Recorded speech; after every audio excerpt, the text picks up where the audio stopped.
Hi friends, ఎప్పుడు మన అవసరం ఎదటి వాళ్ళకి విజయంగా మార్చకూడదండి. అవసరాలు ఎన్నన్నా ఉన్నాయి కానీ ఎదటి వాళ్ళకి అవకాశంగా మారేటట్టుగా మీ అవసరాలు మాత్రం ఎప్పుడు కూడా వాళ్ళకి అవకాశం ఇవ్వమాకండి ఫ్రెండ్స్. ఎందుకంటే ఇలా నీకు అవకాశం ఇచ్చిన వాళ్ళే రేపు నీకు అవసరం తీర్చిన వాళ్ళు ఇద్దరూ ఒకటే అయ్యారనుకోండి, జీవితం ఎలా ఉంటుందో చెప్పండి. నువ్వు ఒంటరి వాళ్ళే కావచ్చు, నీకు అండలేకపోవచ్చు, నీకు తోడు లేకపోవచ్చు. నీ కష్టకాల సమయంలో ఒకవేళ సాయం చేయవచ్చు.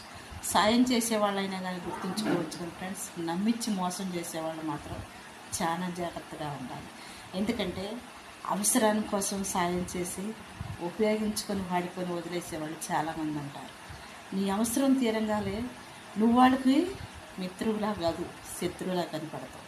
ఎందుకనంటే నీకు అవసరం తీర్చారు కాబట్టి నువ్వంటే ఇష్టపడ్డవాళ్ళు, నువ్వంటే సంతోషపడ్డవాళ్ళు, నువ్వంటే ఎంతో ప్రేమగా ఉండేవాళ్ళు నీ కష్టం వచ్చిందంటే ఫ్రెండ్స్ వాళ్ళ మొఖాలు చాటేస్తారు.